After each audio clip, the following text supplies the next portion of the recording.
Hot అంశాలపై debate news పెంచికి స్వాగతం. పాకిస్తాన్లో అకస్మాత్తుగా కీలకమైన పరిణామం జరిగింది. ఎక్కడైనా హైజాక్లు అంటే విమానాలు, బస్సులో ఇట్లాంటివి చూస్తాం. ఏకంగా ఒక రైలే హైజాక్ అయింది. అందులో మళ్ళీ భద్రతా సిబ్బంది ఉన్నారు. అది కూడా 48 గంటల గడువు ఇచ్చింది బెలూచ్ రెబల్స్. ఒక పక్కన పాకిస్తాన్లో దాని మీద ఆపరేషన్ చేస్తామని చెప్తోంది పాకిస్తాన్ ప్రభుత్వం. ఆపరేషన్ చేస్తే అందరినీ అంతం చేస్తామని చెప్తోంది బెలూచ్ రెబల్స్ టీం. అసలు ఈ బెలూచ్ రెబల్స్ ఏంటి, పాకిస్తాన్లో జరుగుతున్న పరిణామం ఏంటి, అట్లాగే దీని పర్యవసానం ఎలా ఉంటుంది, ఈ అంశాలకు సంబంధించి మాట్లాడేందుకు ప్రస్తుతం మనతో పాటు లైవ్లో సిద్ధంగా ఉన్నారు జాతీయవాద జర్నలిస్టు సీనియర్ పాత్రికేయులు రాకా సుధాకర్ గారు. నమస్తే అండి. దీన్ని ఎలా చూడాలి ఇన్సిడెంట్ని? వాస్తవానికి మొట్టమొదటిసారి బలూచ్ ప్రజల సమస్య ఏదైతే ఉందో ఆ సమస్యని అంతర్జాతీయ వేదిక మీదకి తీసుకువెళ్లారు. అప్పుడొకళ్ళని ఇప్పుడొకళ్ళని అప్పుడొక చోట ఇప్పుడొక చోట ఇన్సిడెంట్ చేసినంత మాత్రాన అంతర్జాతీయ దృష్టిని ఆకర్షించడం కష్టం.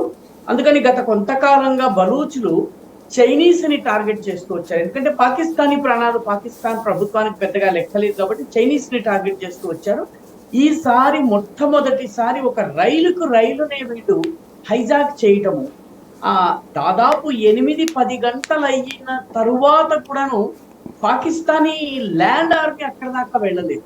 వాడు పైనుంచి వైమానిక దాడులే చేస్తున్నారు తప్పితే వాళ్ళ సైన్యం అక్కడికి ఇప్పటి వరకు వెళ్ళలేకపోవడం అనేది ఒక రకంగా అంతర్జాతీయంగా బలూచ్ సాయుధ పోరాట వీరులు వాళ్ళ లక్ష్యం ఏమిటి, లేకపోతే వాళ్ళు దేనికోసం పోరాడుతున్నారు, పాకిస్తానీ సైన్యాన్ని వాళ్ళు ఎలా ఛాలెంజ్ చేస్తున్నారు, ఇవన్నీ కూడాను అంతర్జాతీయంగా న్యూస్ కి ఎక్కి యావత్ ప్రపంచం దృష్టిని ఆకర్షించడంలో ఒక రకంగా బలూచ్ రెబెల్స్ విజయం సాధించారు. ఇది ఒక 24-36 గంటల తరువాత ఇది మొత్తానికి ఈ కథ అంతం కావచ్చునేమో కానీ ప్రపంచం దృష్టిని ఆకర్షించడంలో మాత్రం బలూచ్ సాయుధులు విజయం సాధించారని చెప్పాలి. సాయి రైట్. అయితే ఇక్కడ ప్రధానమైనటువంటి అసలు ఈ బెలూచ్ రెబల్స్ ఎవరు, ఏం చేస్తుంటారు, వాళ్ళు ఎందుకు ఈ పోరాటం? సాయి గారు, వాస్తవానికి పాకిస్తాన్ అని మనం ఏదైతే చెప్పుకుంటామో పాకిస్తాన్ లో 4 రాష్ట్రాలు ఉన్నాయి సాయి గారు. ఒకటి సింధ్ ఉంది, ఒకటి పంజాబ్ ఉంది, ఒకటి ఖైబర్ పఖ్తూన్వా ఉంది, ఒకటి బలూచిస్తాన్ ఉంది. అయితే ఈ 4 ఏ రోజు కూడా పాకిస్తాన్ కావాలని కోరుకొని పంజాబ్ లోపల ముస్లిం లీగ్ ఏ రోజు విజయం సాధించలేదు. 1947కు ముందు ఏ ఎన్నికల్లో కూడాను ముస్లిం లీగ్ గెలవలేదు. అదేవిధంగా ఖైబర్ పఖ్తూన్వాలో ఖాన్ అబ్దుల్ గఫార్ ఖాన్ నాయకత్వంలో కాంగ్రెస్ ప్రభుత్వం ఉండేది. బలూచ్ ప్రాంతం ఏదైతే ఉందో ఇది ఒక స్వతంత్ర రాజ్యంగా ఉండేది. ఈరోజు నేపాల్, భూటాన్లకు భారతదేశానికి ఏ రకంగా ప్రత్యక్ష సంబంధం ఉండేదో దాదాపు అదే రకంగా బలూచిస్తాన్ ఒక స్వతంత్ర దేశంగా ఉండేది. బలూచిస్తాన్ తోటి బ్రిటిష్ వాళ్ళు నేరుగా లావాదేవీలు చేసేవాడు. 4వ రాష్ట్రం సింధ్ ఒక్క ఓటుతోటి ముస్లిం లీగ్ కి అనుకూలంగా వేసింది. ముస్లిం లీగ్ కి ఓటేసిన వాళ్ళందరూ ఎక్కడ వాళ్ళు, యూపీ వాళ్ళు, బీహార్ వాళ్ళు, ఆంధ్రప్రదేశ్ వాళ్ళు, నెల్లూరు వాళ్ళు, వీళ్ళు ముస్లిం లీగ్ పాకిస్తాన్ కావాలని ఓటేశారు. వీళ్ళు వెళ్ళలేదు, వీళ్ళు ఇక్కడే ఉన్నారు. పాకిస్తాన్ వద్దనుకున్న వాళ్ళు కలిశారు. ఈ 3 రాష్ట్రాల వాళ్లను బలవంతంగా కలిపారు. బలూచిస్తాన్ ఏదైతే ఉందో ఇది ఒక స్వతంత్ర దేశం. ఈ స్వతంత్ర దేశాన్ని జిన్నా ఆ రాజ్యం రాజు అయినటువంటి ఖాన్ ఆఫ్ కలాత్ అతన్ని మాట్లాడేందుకు చర్చల నిమిత్తం పిలిపించి అతన్ని బందీ చేసి బలవంతంగా సంతకం పెట్టించుకుని బలూచిస్తాన్ని తనలో కలుపుకున్నాడు. దీంతో 1947లో, 1950వ దశకంలో, 60వ దశకంలో, 70వ దశకంలో, 80వ దశకంలో, 90వ దశకంలో ఇప్పటికి 7 సార్లు బలూచ్ ప్రజలు మేము పాకిస్తాన్ లో ఉండము అని చెప్పి స్వాతంత్ర పోరాటం చేశారు. అక్కడ ఉన్నటువంటి రకరకాల తెగలు, ముక్తి, మర్రి, ఇటువంటి తెగలు ఉంటాయి. ఈ తెగల ప్రజలందరూ కూడాను మేము పాకిస్తాన్ లో కలవమని ఏకంగా సాయుధ పోరాటం చేశారు. కాబట్టి బలూచిస్తాన్ పాకిస్తాన్ లోని మొత్తం భూభాగంలో 60% భూభాగం ఉంటుంది. కేవలం 5% మాత్రమే జనాభా ఉంటుంది. ఈ బలూచిస్తాన్ మొత్తం కూడాను ఎడారి ప్రాంతము. ఈ ప్రాంతాన్ని పాకిస్తాన్ కబ్జా చేసుకుని ఇక్కడ ఉన్నటువంటి ఖనిజ వనరుల్ని, ఇక్కడ ఉన్నటువంటి గోల్డ్ని పాకిస్తాన్ ఉపయోగించుకుంటుంది. ఇక్కడ ఉన్నటువంటి గ్యాస్ నిక్షేపాలను ఉపయోగించుకుంటుంది. పాకిస్తాన్ ఆటం బాంబు ప్రయోగించాలంటే బలూచిస్తాన్ లో ఉన్నటువంటి చగాయ్ కొండల్లోనే అణు పరీక్షలు చేస్తుంది. అంటే అణుపరమైనటువంటి రేడియేషన్ వ్యాధులన్నీ బలూచ్ ప్రజలకి, పాకిస్తాన్కి ఆటం. ఈ రకంగా ఈ ప్రజలని అణిచివేస్తూ వచ్చారు కాబట్టి అక్కడ ప్రజలు స్వాతంత్రాన్ని కోరుతున్నారు. అనేక స్వాతంత్ర పోరాటం చేసేటటువంటి సంస్థలు ఉన్నాయి. Baloch liberation army, Baloch liberation organisation, Baloch national army, ఈ రకమైనటువంటి ఒక 10-12 సంస్థలు పోరాటం చేస్తున్నాయి. ఇవి బలూచిస్తాన్ని పాకిస్తాన్ నుంచి విడదీయాలని చెప్పి, స్వతంత్ర దేశంగా ప్రకటించాలని చెప్పి కోరుతున్నాయి అన్నమాట.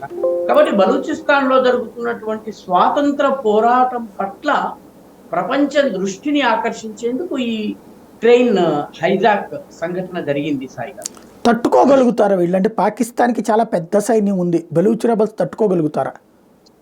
వాస్తవానికి పాకిస్తాన్ సైన్యము ప్రస్తుతము ఉన్నటువంటి పరిస్థితి ఏంటంటే, పాకిస్తాన్లోని సగానికి పైగా భూభాగంలో పాకిస్తాన్ సైన్యానికి ఎలాంటి ప్రభావము లేదు. ఆ పశ్చిమాన ఆఫ్ఘనిస్తాన్లో ఉన్నటువంటి ఖైబర్ పఖ్తూన్వా రాష్ట్రంలోను, ఆ పక్కన ఉన్నటువంటి ఫెడరల్లీ అడ్మినిస్ట్రేటెడ్ ట్రైబల్ ఏరియాస్, పాటా అంటారు వాటిని, ఈ వజీరిస్తాన్, ఖుర్రం, బజార్ ఇటువంటి ఏజెన్సీస్ ఉన్నాయి. ఈ ప్రాంతంలో పాకిస్తానీ ఆర్మీ కంటోన్మెంట్లు దాటి బయటకు వచ్చే పరిస్థితి లేదు. అదేవిధంగా బలూచిస్తాన్ లో కూడాను క్వెట్టా, పంజ్గూర్, గ్వాదర్ ఇటువంటి 4-5 ప్రదేశాలను వదిలిపెడితే మిగతా చోట్ల పాకిస్తానీ ఆర్మీ రోడ్డు మీదకి వచ్చేటటువంటి పరిస్థితి లేదు. ఎందుకంటే బలూచిస్తాన్ ప్రాంతం అంతా కొండలు, ఎడారులో ఉన్నటువంటి ప్రాంతము. ఈ ప్రాంతంలో నిజానికి ఈ ప్రాంతంలో పాకిస్తానీ సైన్యానికి ఎవరు మిత్రులుగా లేరు. పాకిస్తాన్ సైన్యాన్ని బలూచ్ ప్రజలు పూర్తిగా వ్యతిరేకిస్తున్నారు. బాంబు దాడులు జరుగుతూ ఉంటాయి, కాన్వాయ్ మీద దాడులు జరుగుతూ ఉంటాయి. ఇటీవల కొద్ది రోజుల క్రితము బలూచ్ వీరులు వెళ్ళిపోయి తమ వాహనాలతో గుద్దేసి గోడని ధ్వంసం చేసి లోపలికి ప్రవేశించి దాదాపు 16 గంటల పాటు మిలిటరీ కంట్రోల్మెంట్ ని తమ చేతుల్లో ఉంచుకున్నారు. కాబట్టి బలూచిస్తాన్ మీద ఈరోజు పాకిస్తానీ సైన్యం ప్రభావము చాలా తక్కువగా ఉంది. పాకిస్తానీ సైన్యము పంజ్గూర్ లేకపోతే గ్వాదర్ లేకపోతే పట్టణాలకు మాత్రమే పరిమితం, గ్రామీణ ప్రాంతానికి వెళ్ళలేని పరిస్థితి. బలూచిస్తాన్ ప్రజలు ప్రస్తుతం పూర్తి స్వాతంత్రం కోసం పోరాడుతున్నారు. పాకిస్తాన్ పైన తన సొంత పైన వైమానిక దాడులు చేసినటువంటి దేశం పాకిస్తాన్. కనీసం 5-6 సార్లు బలూచిస్తాన్ పైన వైమానిక దాడులు చేయించింది. 2006 ప్రాంతంలో ఇటువంటి దాడిలోనే బలూచ్ నాయకుడైనటువంటి నవాబ్ అక్బర్ బుక్తి చనిపోయారు, వైమానిక దాడుల్లో చనిపోయారు. అంటే పాకిస్తాన్ తన సొంత దేశపు ప్రజల పైన వైమానిక దాడులు చేయడానికి కూడా, బలూచిస్తాన్ పైన వైమానిక దాడులు చేయడానికి కూడా వెనుకాడలేదు. పరిస్థితి అంత దారుణంగా ఉంది. ఎందుకంటే భూమార్గంలో సైన్యము వెళ్ళేటటువంటి పరిస్థితి ఈరోజు బలూచిస్తాన్ లో లేదు. ప్రాక్టికల్ గా పాకిస్తాన్ లో ఉన్నటువంటి 60% భూభాగం మీద పాకిస్తానీ ఆర్మీకి ప్రభావం లేదు. ఇటీవలే పాకిస్తాన్ నేషనల్ అసెంబ్లీ, అంటే వాళ్ళ పార్లమెంట్ తో సమానం అది, నేషనల్ అసెంబ్లీలో జమాతే ఇస్లామీ నాయకుడు, అతను ఎంపీ, అతని పేరు మౌలానా ఫజ్లుర్ రెహమాన్. అతను మౌలానా ఫజ్లుర్ రెహమాన్ పార్లమెంట్ లో ప్రసంగిస్తూ చెప్పాడనమాట, బలూచిస్తాన్ లోని 7 రాష్ట్రాల్లో అసలు పాకిస్తాన్ జెండా ఎగరడం లేదు, పాకిస్తానీ సైన్యం వెళ్లే పరిస్థితి లేదు, పాకిస్తానీ ప్రభుత్వం అనేది అక్కడ లేనే లేదు అని అంటే దానిని కాదు అని పాకిస్తాన్ ప్రధానమంత్రి కూడా ఖండించలేకపోయాడు. కాబట్టి పరిస్థితి అంత దయనీయంగా ఉంది సాయి గారు. రైట్. ఇవాళ పరిస్థితి చూస్తే బలూచ్ రెబల్స్ ఒకవైపున ఆక్రమించుకోండి, ఈ ట్రైన్ని ఆక్రమించుకున్నాక అందులో సైన్యం ఉందంటున్నారు. అంటే సైన్యం ఏమన్నా పహారాకి వెళ్తుందా లేకపోతే రెగ్యులర్గా ఉంటుందా దాంట్లో?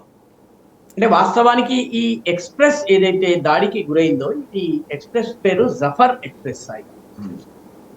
ఈ జఫర్ ఎక్స్ప్రెస్ బలూచిస్తాన్ రాజధాని అయినటువంటి క్వెట్టా నుంచి ఖైబర్ పఖ్తూన్వా రాజధాని అయినటువంటి పెషావర్ దాకా వెళ్తుంది. 1600 కిలోమీటర్లు, 30 గంటల ప్రయాణం చేసేటటువంటి ఎక్స్ప్రెస్ అది. ఇది మేజర్లీ ఈ ట్రైన్లో ఎక్కువగా ప్రయాణం చేసేవాళ్ళు సైనికులు. ఎందుకంటే పాకిస్తానీ సైన్యంలో 95% సైనికులు పంజాబ్కి చెందినటువంటి వాళ్ళు. మీకు బలూచ్ రెజిమెంట్ ఉంది కానీ బలూచుల్ని వాళ్ళు రిక్రూట్ చేయరు, సైన్యంలోకి చేర్చుకోరు. అదేవిధంగా పఠాన్లు పాకిస్తానీ సైన్యంలో అంతర్భాగం అని చెప్తారు కానీ పఠాన్లను పాకిస్తాన్లో పెద్ద ఎత్తున రిక్రూట్ చేయరు. పాకిస్తానీ సైన్యం అంటే పంజాబీ సైనికులు. ఈ పంజాబీ సైనికులు వేర్వేరు ప్రాంతాల నుంచి ఉద్యోగం చేసేందుకు సైనిక విధుల నిర్వహణ కోసము క్వెట్టాకు వస్తారు. క్వెట్టా నుంచి రంజాన్ సెలవుల సందర్భంగా వీళ్ళు వెనక్కి తిరిగి వెళ్తుంటారు. కాబట్టి ఈ ట్రైన్లో ఎక్కువగా ఎక్కేది మిలిటరీ పర్సన్, సెలవుల్లో వెళుతున్నటువంటి సైనికులు. మీకు బహుశా గుర్తుండే ఉంటుంది, నవంబర్ 10వ తారీఖున, గత సంవత్సరం నవంబర్ 10వ తారీఖున క్వెట్టాలో ఇదే ఎక్స్ప్రెస్ ప్లాట్ఫామ్ మీద ఉండగా బాంబు దాడి జరిగి 26 మంది చనిపోయారు. చనిపోయిన 26 మంది కూడా ఎక్కువ మంది పాకిస్తానీ సైనికులే. అంటే పాకిస్తానీ సైనికులు ఎక్కువగా ఉపయోగించేటటువంటి ఈ జఫర్ ఎక్స్ప్రెస్ ఏదైతే ఉందో, ఈ జఫర్ ఎక్స్ప్రెస్ ని ఉగ్రవాదులు టార్గెట్ చేశారు. రంజాన్ సెలవుల నిమిత్తం వెళుతున్నారు. అయితే కొన్ని కథనాల ప్రకారము ఖైబర్ పఖ్తూన్వాలో ఏదో పెద్ద మిలిటరీ ఆపరేషన్ చేసేందుకు, అక్కడ ఉన్నటువంటి తెహ్రీక్ తాలిబాన్ పాకిస్తాన్కి వ్యతిరేకంగా మిలిటరీ ఆపరేషన్ చేసేందుకు పెద్ద ఎత్తున సైనికుల్ని తరలించి తీసుకువెళ్తున్నారు అని చెప్పి కూడా ఒక కథనము కొన్ని పత్రికల్లో, పాకిస్తానీ పత్రికల్లో వచ్చింది. ఏది ఏమైనప్పటికీ కూడాను ఈ 180-200 మంది జవాన్లు ఎవరైతే ఉన్నారో వీళ్ళు నిరాయుధులుగా ఉంటారు. అంటే మిలిటరీ ఆపరేషన్స్ కి వెళితే వీళ్ళ దగ్గర ఆయుధాలు ఉంటాయి, సెలవుల్లో వెళితే వీళ్ళ ఆయుధాలు డిపాజిట్ చేసి వెళ్తారు. కాబట్టి వీళ్ళు ఎవరి దగ్గర ఆయుధాలు లేవు. తమాషా ఏంటంటే దాదాపు 180-200 మంది సైనికులు ఉన్నటువంటి రైలుని వీళ్ళు హైజాక్ చేస్తే ఈ సైనికులు తిరగబడలేదు, పైగా 2 చేతులు పైకెత్తేసి సరెండర్ అయిపోయారు. అది అన్నిటికన్నా పెద్ద ఆశ్చర్యమైన విషయం. సైనిక శిక్షణ ఉన్నటువంటి వాడు తిరగబడటానికి ప్రయత్నిస్తాడు. పైగా రైల్వే కంపార్ట్మెంట్ అనేది బస్సు లాంటిది కాదు, 10-20 కంపార్ట్మెంట్స్ ఉన్నటువంటి రైలు అయినప్పుడు ఏదో ఒక చోట ఏదో ఒక రూపంలో సైనికుడు అన్నవాడు, సైనిక శిక్షణ పొందినవాడు తిరగబడాలి. కానీ సైనికులై ఉండి కూడా తిరగబడటానికి వీళ్ళు సాహసించలేదు. ఒక 20 మందిని బలూచ్ సాయుధులు కాల్చి చంపేశారని చెప్తున్నారు. ఇప్పుడు తాజాగా వస్తున్నటువంటి వార్తల ప్రకారము పాకిస్తాన్ వైమానిక దాడుల్ని చేస్తోంది. వాళ్ళ యొక్క ల్యాండ్ ఆర్మీ ఇప్పటి వరకు ఆ ప్రాంతానికి చేరుకోలేదు, చేరుకునే సాహసం కూడా చేయటం లేదు. అక్కడికి రోడ్డు మార్గం కూడా లేదు. ఆ సిడి బోలన్ కనుమ ఈ మధ్య ప్రాంతంలో సింగిల్ లేన్ గా ఉన్నటువంటి ప్రాంతంలో రైల్ని పట్టాలు తప్పించి యాక్సిడెంట్ చేశారు. 180కి పైగా సైనికులు ఉండి కూడా ఏమాత్రము వాళ్ళు రెసిస్టెన్స్ ఆఫర్ చేయకపోవడం అనేది పాకిస్తానీ ఆర్మీ ఎంత బలహీనంగా ఉందో, వాళ్ళు ఎంత డిమోరలైజ్ అయి ఉన్నారో. ఎందుకంటే ఒక ట్రైన్ ని ఎంత హైజాక్ చేసినా కూడాను ఒక 50 మందో 60 మందో మించి సాయుధులు ఉంటారు. వాళ్ళ దగ్గర వెపన్స్ ఉన్నప్పటికీ మీరు ఫిజికల్ గా వాళ్ళతో ఫైట్ చేసేటటువంటి అవకాశం ఉంటుంది. ఇంతమంది పాకిస్తానీ సైనికులు ఉండి అసలు ఏమాత్రము తిరుగుబాటు చేయటం లేదంటే పాకిస్తానీ ఆర్మీ ఎంత డిమోరలైజ్ అయ్యిందో మనం అర్థం చేసుకోవచ్చు సాయి గారు. రైట్. వీళ్ళు అంటే చైనాకి సంబంధించినటువంటి సిపెక్ కారిడార్ కూడా దీని మీద నుంచినే ఉంటుంది అంటారు కదా, ఎంతవరకు వాస్తవం అది? వాస్తవం సాయి గారు. వాస్తవానికి చైనా పాకిస్తాన్ ఎకనామిక్ కారిడార్ ఏదైతే ఉందో ఇది చైనాలో ఉన్నటువంటి షింజియాంగ్ రాష్ట్రం నుంచి మొదలుపెట్టి కాష్గర్ అనే పట్టణం నుంచి మొదలయ్యేది మన భారతదేశానికి చెందినటువంటి గిల్గిట్ బల్టిస్తాన్. ఇది మన భూభాగం, ప్రస్తుతం పాకిస్తాన్ చెరలో ఉంది. అక్కడ ఉన్నటువంటి కుంజరాబ్ కనుమ మీదుగా గిల్గిట్ బల్టిస్తాన్ మీదుగా ఇది వచ్చి పాకిస్తాన్లోకి ప్రవేశిస్తుంది. పాకిస్తాన్లోని ఖైబర్ పఖ్తూన్వా, ఆ తర్వాత పంజాబ్, ఆ పంజాబ్ మీదుగా ఇది వచ్చి బలూచిస్తాన్, సింధు నుంచి బలూచిస్తాన్కి వస్తుంది. ఈ China Pakistan economic corridor $60 billion ఖర్చుతో నిర్మాణమైనటువంటి ఈ చైనా పాకిస్తాన్ ఎకనామిక్ కారిడార్ ఇది బలూచిస్తాన్ లో ఉన్నటువంటి ఓడరేవు పట్టణం గ్వాదర్ అని, ఈ గ్వాదర్ పట్టణము లో ఇది ఎండ్ అవుతుంది. ఈ గ్వాదర్ పట్టణంలో చైనాకు సంబంధించినటువంటి నౌకాదళ స్థావరం ఉంది, చైనీస్ ఆర్మీ ఉంది ప్రస్తుతం అక్కడ. ఈ CPEC China Pakistan economic corridor CPEC ఏదైతే ఉందో ఇది గనక సక్రమంగా పనిచేసినట్లయితే చైనా నుంచి నేరుగా వచ్చి వీళ్ళు గ్వాదర్ దాకా రావచ్చు. గ్వాదర్ నుంచి తమ పడవల్లో తమ సరుకుని గల్ఫ్ నుంచి తీసుకొచ్చినటువంటి చమురు మిగతా అన్నింటినీ కూడాను ఈ దారి ద్వారా పాకిస్తాన్లోకి తీసుకెళ్ళవచ్చు. కాబట్టి బలూచిస్తాన్ లోంచి CPEC China Pakistan economic corridor కూడా వెళ్తుంది. కాబట్టి ఈ తిరుగుబాటు ప్రభావము కేవలం పాకిస్తాన్ మీద మాత్రమే కాదు, చైనా మీద కూడా చాలా గణనీయంగా ఉండబోతుంది సాయి గారు. అనేక సార్లు ఈ చైనా వాళ్ళని వీళ్ళు చంపేస్తుంటారు కదా, అయినా సరే చైనా ఏమీ పాకిస్తాన్ మీద ఒత్తిడి చేయలేకపోతుందా? చైనా వాస్తవానికి పాకిస్తాన్ మీద ఎంత ఒత్తిడి తీసుకొచ్చిందంటే, మీ సైన్యం ఎందుకు పనికిరాదు, మీ సైన్యము మాకు ఎటువంటి రక్షణ కల్పించలేదు కాబట్టి మా సైన్యాన్ని మేము మోహరించుకుంటాము, మా సిబ్బందిని కాపాడుకునేందుకు మా సైన్యాన్ని మోహరించుకుంటామని చెప్పి అడిగింది. దానికి గనక పాకిస్తాన్ అనుమతించినట్టయితే పాకిస్తాన్ నేలలో చైనా సైన్యం నేరుగా రంగంలోకి దిగినట్టు అవుతుంది. పాకిస్తాన్ సార్వభౌమత్వానికి అది చాలా పెద్ద సవాల్ అవుతుంది. కాబట్టి పాకిస్తాన్ ఆ రక్షణ ఏదో మేమే ఇస్తామని చెప్తోంది, కానీ అటు తహరీకే తాలిబాన్ పాకిస్తాన్ లోను, ఖైబర్ పఖ్తూన్వాలోను, ఇటు బలూచ్ స్వాతంత్ర వీరులు బలూచిస్తాన్ లోను చైనాకి చెందినటువంటి ఆస్తుల మీద, వ్యక్తుల మీద చాలా టార్గెటెడ్ గా దాడి చేస్తున్నారు. కొంతకాలం క్రితం మీకు గుర్తుండే ఉంటుంది, ఒక బలూచ్ మహిళ యూనివర్సిటీలో, కరాచీ యూనివర్సిటీలో చదువుకునేటటువంటి మహిళ, 2 పిల్లల తల్లి తన ఒంటికి బాంబులు కట్టుకుని చైనాకి సంబంధించినటువంటి ఒక రీసెర్చ్ డెలిగేషన్ కరాచీ యూనివర్సిటీకి వస్తుండగా వాళ్ళ దగ్గరికి వెళ్ళి తనను తాను పేల్చు. దీంతో చైనా మొదలంతా కుదిరిపేసినట్టుగా అయిపోయింది. ఎందుకంటే చైనాలోని చైనాకు చెందినటువంటి వ్యక్తులు పాకిస్తాన్లో ఎక్కడ కూడా సేఫ్ కాదు. అందుకే చైనా తమ సిబ్బందిని కాపాడుకునేందుకు తమ సైన్యాన్ని పాకిస్తాన్లో మోహరించేటటువంటి అనుమతి అడుగుతోంది. పాకిస్తాన్ దీనిని ఇవ్వడానికి ప్రస్తుతానికి సిద్ధంగా లేదు. ఎందుకంటే ఈ రకంగా ఇచ్చినట్లయితే పాకిస్తానీ సైన్యం ఉండి లేనట్టు అవుతుంది. పాకిస్తాన్ నేల లోపల విదేశీ సైన్యం వచ్చి దిగడం అనేది పాకిస్తానీ సార్వభౌమత్వానికి అది పెద్ద సవాల్ అవుతుంది. కానీ మొత్తం మీద ఏదేమైనప్పటికీ చైనీస్ పౌరులకు కానీ, ఇంజనీర్లకు కానీ, సిబ్బందికి కానీ, పరిశోధకులకు కానీ పాకిస్తాన్లో ఏమాత్రమూ రక్షణ. భవిష్యత్తులో ఈ పరిణామాలు ఏదైతే భారత్లో కలవాలి అన్నటువంటి పాయింట్ కూడా వీళ్ళు ఆ మధ్యన స్టేట్మెంట్లు కూడా ఇచ్చారు, ఆ వైపుకి ఏమైనా వెళ్తాయా? అంటే భారత్ తమను గుర్తించాలి అని బలూచ్ స్వాతంత్ర పోరాట వీరులు కోరుకుంటున్నారు. ఉదాహరణకి నైలా ఖాద్రీ బలూచ్ అనేటటువంటి మహిళ ఉంది. అదేవిధంగా ఖైర్బక్ష్ మర్రీ బలోచ్ అనేటటువంటి వీరులు ఉన్నారు. వీళ్ళందరూ కూడాను, ఈ బలోచ్ వీరులు ఎవరైతే ఉన్నారో భారత్ తమను గుర్తించాలి, తమకు సహాయం చేయాలి అని చెప్పి కోరుకుంటున్నారు. నిజానికి సాయి గారు చాలా ఆసక్తికరమైనటువంటి విషయం ఏంటంటే, 1947లో కలాత్ యొక్క రాజు, అంటే బలూచిస్తాన్ రాజు ఖాన్ ఆఫ్ కలాత్ ఎవరైతే ఉన్నారో ఆయన, నేను భారతదేశంలో విలీనం అయిపోతాను, మీరు నన్ను కనుక్కోండి అని చెప్పి జవహర్లాల్ నెహ్రూకి అప్లికేషన్ పెట్టు లిఖితపూర్వకంగా ఆయన రాసి పంపించారు. నెహ్రూ గారు, మాకు మీరు అక్కర్లేదు, మీరు పాకిస్తాన్లో కలవండి లేదా స్వతంత్రంగా ఉండండి, మీకు మాకు సంబంధం లేదని చెప్పన్నారు. దాంతో ఆ ప్రాంతం మొత్తము మనం పాకిస్తాన్ అనేటటువంటి తోడేలు నోట్లోకి విసిరినట్టు అయిపోయింది. అదేవిధంగా ఈరోజు గ్వాదర్ ఏదైతే, ఈ గ్వాదర్ 1952 వరకు కూడాను ఒమాన్ దేశం, గల్ఫ్ దేశమైనటువంటి ఒమాన్ యొక్క రేవుగా ఉంది.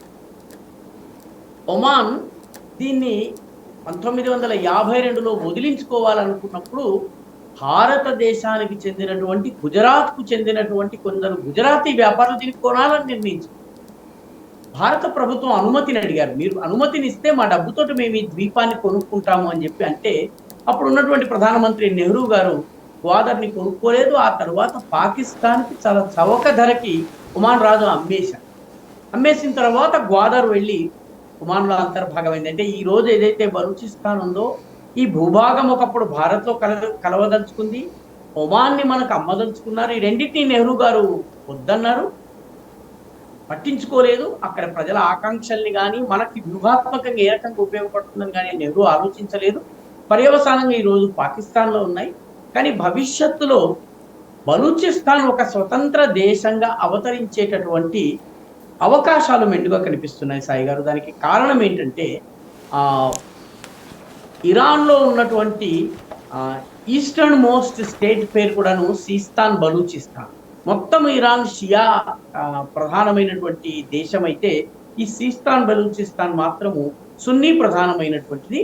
అక్కడ ఉన్నటువంటి బలూచ్ ప్రజలు, ఇక్కడ పాకిస్తాన్లో ఉన్నటువంటి బలూచ్ ప్రజలు, వీళ్ళు కలిసి ఒక దేశంగా ఏర్పాటు కావాలన్నటువంటి డిమాండ్ చాలా కాలం నుంచి ఉంది. అయితే గ్వాదర్లో చైనా యొక్క ప్రభావం పెరగకుండా ఉండేందుకు అమెరికా రానున్న రోజుల్లో చైనాకి అడ్డుకట్ట వేసేటటువంటి ప్రయత్నాల్లో భాగంగా బలూచిస్తాన్ని వేరుగా ఒక స్వతంత్ర దేశంగా ఏర్పాటు చేసే అవకాశాలు ఉన్నాయి. అది గనక జరిగితే బలూచిస్తాన్ స్వతంత్ర దేశం కావచ్చు. భారతదేశంతో సహజంగానే బలూచ్ ప్రజలకి చాలా సన్నిహిత సంబంధాలనే మీకు ఆశ్చర్యం కలుగుతుంది సాయి గారు. ఈ రోజుకి కూడాను బలూచిస్తాన్ లో ఉన్నటువంటి హిందువులకు బలూచ్ ప్రజలు రక్షణ కల్పిస్తారు. మన 51 శక్తి పీఠాల్లో ఒకటైనటువంటి హింగులాజ్ మాత బలూచిస్తాన్ లో హింగులాజ్ నది ఒడ్డున ఒక గుహలో హింగులాజ్ మాత మందిరం ఉంటుంది. దాన్ని బలూచ్ ప్రజలు ఈ రోజుకి కూడా కాపాడుతూ ఉంటారు. ముస్లిములు అయినప్పటికీ కూడాను హింగులాజ్ మాతను కాపాడుతూ ఉంటారు. హిందువులు యథేచ్ఛగా ఎటువంటి భయము భీతి లేకుండా, ఎటువంటి అత్యాచారాలు జరుగుతాయన్నటువంటి జంకు గొంకు లేకుండా హాయిగా వెళ్ళి హింగులాజ్ మాత దర్శనం చేసుకుని వస్తూ ఉంటారు. ఈ హింగులాజ్ మాత దేవాలయం బలూచిస్తాన్ లో ఉంది. కాబట్టి బలూచిస్తాన్ లో ఉన్నటువంటి మైనారిటీ హిందువులు అత్యంత సురక్షితంగా ఉన్నారు. కాబట్టి రేపు బలూచిస్తాన్ ఒక స్వతంత్ర దేశంగా అవతరిస్తే హిందువులకి మేలు, భారతదేశంతో సత్సంబంధాలు ఉంటాయి. పాకిస్తాన్ యొక్క భూభాగంలోని 60% భూభాగం పాకిస్తాన్ నుంచి వేరయ్యే అవకాశం ఉంది సాయి. రైట్. అట్లాంటి ప్రయత్నం వెనకాలంటే సాధారణంగా ఇప్పుడు ఇట్లాంటి ఇష్యూస్ రాగానే భారత్ వెనక నుండి నడిపిస్తుంది. మొదటి నుంచి కూడా తెహ్రీకి తాలిబాన్ పాకిస్తాన్ కానీ బెలూచ్ రెబల్స్ కానీ భారత్ నడిపిస్తుంది, మా దేశంలో ఉగ్రవాదం అని చెప్తూ వస్తుంది కదా పాకిస్తాన్. ఇవాళ అట్లాంటిది ఏదైనా మళ్ళీ అంతర్జాతీయ ఒత్తిడి చేసే అవకాశం ఉంటుందా? ఆల్రెడీ భారతదేశాన్ని అంటూనే ఉంది సాయి గారు. ఇప్పుడు ఈ ట్రైన్ హైజాక్ విషయంలో కూడాను పాకిస్తాన్ మీడియాలో ఒక వర్గంలో ఇప్పటికే చాలా పెద్ద ఎత్తున తమాషా ఏంటంటే పాకిస్తానీ మిలిటరీ కానీ పాకిస్తాన్ ప్రభుత్వం కానీ దీని మీద ఇప్పటి వరకు ప్రకటన విడుదల చేయలేదు సాయి గారు. పాకిస్తాన్ లోని సైన్యానికి అనుకూలమైనటువంటి మీడియాలోని ఒక వర్గంలో మాత్రము ఈ బలూచ్ సాయుధులు ఎవరైతే ఉన్నారో వీరు ఇండియాలో ఉన్నటువంటి తమ హ్యాండ్లర్స్ తో మాట్లాడుతున్నారు అని చెప్పి ఆరోపిస్తున్నారు. దీని వెనక రా ఉందని చెప్పి, అంటే మన రీసెర్చ్ అండ్ అనాలిసిస్ వింగ్ ఉంది అని చెప్పి కూడా వాళ్ళు ఆరోపణ చేస్తూ ఉంటారు. పాకిస్తాన్ బలూచిస్తాన్ లో ఖైబర్ పఖ్తూన్వాలో సింధులో ఏ స్వతంత్ర పోరాటం జరిగినా అక్కడ ప్రజలు చేసేటటువంటి ఏ పోరాటం అయినా దీని వెనక భారతదేశం ఉందనే ఆరోపణ అయితే చేస్తూ ఉంటారు. కానీ భారతదేశం నిజంగా పెద్దగా వాళ్ళని పట్టించుకున్నది లేదు. వాళ్ళకి ఆయుధాల పరంగా కానీ ఇంకొక పరంగా కానీ వాళ్ళకు అంశాన్ని ఏ రకమైన సహాయం కూడా చేసినట్టుగా ఎక్కడ పెద్ద దాఖలాలు లేవు. దానికి కుల్భూషణ్ జాధవ్ మన దేశానికి చెందినటువంటి మాజీ నేవీ అధికారి ప్రస్తుతం పాకిస్తానీ జైల్లో ఉన్నారు. ఆయన ఇరాన్ లో వ్యాపారం చేస్తుంటే ఇరాన్ లో ఉన్నటువంటి కొన్ని ఉగ్రవాద సంస్థలు కిడ్నాప్ చేసి పాకిస్తాన్ ఆర్మీకి ఇస్తే పాకిస్తాన్ ఆర్మీ అతన్ని బెలూచిస్తాన్ లో అరెస్ట్ అయినట్టు చూపించి ఇదిగో రా యొక్క ఇన్వాల్వ్మెంట్ కి ఇది ఆధారం అని చెప్పి అంటున్నారు. ఇప్పటి వరకు కుల్భూషణ్ జాధవ్ మీద కూడాను ఎటువంటి ఆధారాలు కూడా పాకిస్తాన్ ప్రూవ్ చేయలేకపోయింది. అయితే పాకిస్తాన్ మాత్రము మొదటి నుంచి రా మీద ఆరోపణలు చేస్తూ వస్తుంది, ఇండియా చేస్తుంది అని చెప్పి అంటుంది. కానీ నిజానికి బలూచ్ పోరాట వీరులు భారత్ మాకు సహకరించాలి, భారత్ మాకు అన్ని రకాలుగా సహకరించాలని చెప్పి అనేక సంవత్సరాలుగా కోరుతూ ఉన్నారు. భారత్ ప్రత్యక్షంగా ఇప్పటి వరకు వాళ్ళకి ఎటువంటి సహాయం చేసినటువంటి దాఖలాలు లేవు సాయి. ఫైనల్గా ఒకటి చెప్పండి, ఈ పాకిస్తాన్ ముక్క చెక్కలవుతుంది రాబోయే 3-4 ఏళ్లలో. భారత్లోకి ఒక భాగం కలుస్తుంది, అట్లాగే ఒక భాగం వెళ్ళి ఆఫ్ఘనిస్తాన్లో కలుస్తుంది అన్నటువంటి ప్రచారం ఉంది. ఎంతవరకు వాస్తవం అంటే? వాస్తవానికి పాకిస్తాన్లో ఉన్నటువంటి ఖైబర్ పఖ్తూన్వా రాష్ట్రం ఏదైతే ఉందో ఈ ఖైబర్ పఖ్తూన్వా రాష్ట్రము అటువైపు ఉన్నటువంటి జలాలాబాద్, కాందహార్ ఏరియా, ఆఫ్ఘనిస్తాన్లో ఉన్నటువంటి ఏరియా, ఈ మొత్తంలో ఒకే జాతి ప్రజలు నివసిస్తారు. వాళ్ళు ఒకే భాష మాట్లాడతారు, పష్తూ లేదా దారీ భాష మాట్లాడతారు. వాళ్ళందరూ కూడా పష్తూన్లు లేదా పఠాన్. ఈ మొత్తం రెండిట్లో కూడా ఒకే జాతి ప్రజలు ఉన్నారు. వీళ్ళు ఏ రోజు కూడా ఈ సరిహద్దుని బ్రిటిష్ వాడు 17-18వ శతాబ్దంలో 2000 కిలోమీటర్ల పొడవైనటువంటి ఒక వర్కింగ్ బౌండరీని ఏర్పాటు చేసింది. దాని పేరు డ్యూరండ్ లైన్. డ్యూరండ్ అనేటువంటి ఆఫీసరు ఏర్పాటు చేసినటువంటి లైన్, మనకి ఎలాగైతే మక్మహన్ లైన్ ఉందో అలాగా ఈ డ్యూరండ్ లైన్ ఉంది. ఆఫ్ఘనిస్తాన్ ఏ రోజు కూడా డ్యూరండ్ లైన్ ని అంగీకరించలేదు. పాకిస్తాన్ 1947 ఆగస్టు 14న ఏర్పాటైన తరువాత ఆఫ్ఘనిస్తాన్ చాలా సంవత్సరాల పాటు దాన్ని గుర్తించలేదు. ఎందుకంటే మా భూభాగం ఇది మా భూభాగం మాకు ఇచ్చేయండి అని చెప్పి ఆఫ్ఘనిస్తాన్ అడుగుతూ వచ్చింది. నాటి నుంచి నేటి వరకు కూడాను ఆఫ్ఘనిస్తాన్ ఖైబర్ పఖ్తూన్వా రాష్ట్రము తమది అని వాదిస్తుంది. ఈ సరిహద్దుని అంగీకరించదు. ఈ సరిహద్దు ఇటువైపు ఉన్నటువంటి ప్రజలు కూడాను వాళ్ళు పాకిస్తాన్ తమ దేశం కాదు, తమది ఆఫ్ఘనిస్తాన్ అన్నటువంటి భావనతోటే ఉంటారు. కాబట్టి ఖైబర్ పఖ్తూన్వా ఏ రోజైనా కూడాను ఆఫ్ఘనిస్తాన్లో కలిసిపోయినట్లయితే 17వ శతాబ్దపు చివరి భాగము 18వ శతాబ్దం మొదటి భాగంలో బ్రిటిష్ వాళ్ళు అసహజంగా సృష్టించినటువంటి ఒక సరిహద్దు రేఖ డ్యూరన్ లైన్ చెరిగిపోతుంది. ఇదే కనుక జరిగితే పాకిస్తాన్ యొక్క వెడల్పు అంతా కలిపి 150 నుంచి 180 కిలోమీటర్ల పొడవు వెడల్పు మాత్రమే ఉండే ఒక ఇరుకైనటువంటి దేశంగా మిగిలిపోయే అవకాశం ఉంది. సింధ్ ప్రజలు స్వతంత్రాన్ని కోరుకుంటున్నారు, బలూచిస్తాన్ స్వతంత్రాన్ని కోరుకుంటుంది. ఈ రెండు రాష్ట్రాల్లో కూడా చాలా పెద్ద ఎత్తున స్వతంత్ర పోరాటం కొనసాగుతుంది. సింధ్ ప్రజల్లో జిఎస్ సింధ్ ఉద్యమం నడుస్తుంది, చాలా పెద్ద ఎత్తున ఉద్యమం నడుస్తుంది. అదేవిధంగా బలూచ్ పోరాట వీరులు అయితే ఏకంగా సాయుధ పోరాటమే చేస్తున్నారు. బలూచిస్తాన్ స్వతంత్ర దేశంగా ఏర్పాటు కావచ్చును. ఒకవేళ గనక పాకిస్తాన్ 4 ముక్కలయ్యే పరిస్థితి గనక వస్తే నేటి పంజాబ్ తప్ప మరేది పాకిస్తాన్ అని చెప్తున్నటువంటి భూభాగంతో పాటు కలిసి ఉండేటటువంటి అవకాశం లేదు. సాయి గారు, సింధ్ భారతదేశంలో కలుస్తుందా లేకపోతే అది వేరుగా ఉంటుందా అన్నది చూడాల్సిన అవకాశం ఉంది. అది గనక జరిగితే, సింధ్ గనక పాకిస్తాన్ నుంచి వేరైతే పాకిస్తాన్కి సముద్ర మార్గం నుంచి యాక్సెస్ ఉండదు. ఈరోజు పాకిస్తాన్కి సముద్ర మార్గం నుంచి కేవలం 3 ఓడరేవులు ఉన్నాయి. ఒకటి గ్వాదరు, ఒకటి కరాచీ, ఇంకొకటి బందర్ అబ్బాస్ ఏదో ఇట్లాంటి పేరు ఉన్నటువంటి ఒక చిన్న ఓడరేవు ఉంటుంది. ఈ 3 ఓడరేవులు గనక మూసేస్తే, సింధ్ గనక పాకిస్తాన్ నుంచి వేరైపోతే తక్షణము పాకిస్తాన్ ఒక ల్యాండ్ లాక్డ్ కంట్రీగా మారిపోతుంది. పంజాబ్ ప్రాంతము దానికి ఎటు వెళ్ళడానికి మార్గం ఉందని ఒక దిగ్బంధనానికి గురైన దేశంగా మిగిలిపోయే అవకాశం ఉంది. ఆ ప్రస్తుతము పాకిస్తాన్లో జరుగుతున్న పరిణామాలు చూస్తే సైన్యము బలహీన పడినటువంటి పరిస్థితి గనక వస్తే ఈ పాకిస్తాన్ నేడు మనకి కనిపిస్తున్న రూపంలో ఉండకపోవచ్చు అన్నదే చాలా మంది జియో పొలిటికల్ ఎక్స్పర్ట్స్ యొక్క అభిప్రాయం. సాయి గారు, అది 5 ఏళ్లలో జరుగుతుందా, 20 ఏళ్లలో జరుగుతుందా, ఎప్పుడు జరుగుతుంది అన్నది చెప్పడం కష్టం. ఎందుకంటే సింధ్ ప్రజలు సింధు నది మీద ఆ రాష్ట్రం ఏర్పడ్డా సింధు రాష్ట్రంలో తాగడానికి నీళ్లు లేని పరిస్థితి, ఎడారిగా మారిపోతుంది. సముద్రము భూమిలోకి చొచ్చుకొచ్చి నేలలు చౌడు నేలలుగా మారిపోతుంది. ఆ మొత్తము నీళ్ళన్నీ పంజాబ్ తీసుకుంటుంది. పంజాబ్లో మాత్రమే వ్యవసాయం బాగా నడుస్తుంది. అదేవిధంగా అన్ని నదులు కూడాను పంజాబ్కి నీళ్లు అందించేలాగా పాకిస్తాన్ చేస్తోంది. పంజాబ్ తప్ప వేరే భూభాగం ఏది కూడా పాకిస్తాన్తో ఉండేటటువంటి పరిస్థితి లేదు. అది 5 ఏళ్లలో అవుతుందా, 10 ఏళ్లలో అవుతుందా, 15 ఏళ్ళు పడుతుందా, ఎప్పుడు పడుతుందా తెలియదు. కానీ పాకిస్తాన్ 4 ముక్కలు గనక అయితే నేటి పంజాబ్ తప్ప పాకిస్తాన్తో మిగిలేటటువంటి ప్రాంతము ఉండకపోవచ్చు. సింధ్ అనేది సొంత దేశంగా ఉంటుందా లేకపోతే భారతదేశంలో విలీనమై మనం పంజాబ్, సింధ్, గుజరాత్, మరాఠా అని పాడుకుంటాం జనగణమనలో, అది నిజమవుతుందా అన్నది మనం ఈరోజు చెప్పలేము sir. Thank you very much అండి. ఇది పరిస్థితి. ఓవరాల్గా అయితే ఇప్పటికీ ట్రైన్ అయితే బెలూచ్ రెబల్స్ చేతుల్లోనే ఉంది. ఆ ట్రైన్ నుంచి వాళ్ళని విడిపించడం, ఆ ట్రైన్ని వెనక్కి తీసుకెళ్ళడం అనేది పాకిస్తాన్ సైన్యం వల్లనవుతుందా లేదా మరికొన్ని రోజులు పడితే ప్రపంచవ్యాప్తంగా ఈ అంశం మీద చర్చ కొనసాగుతూ ఉంటుంది.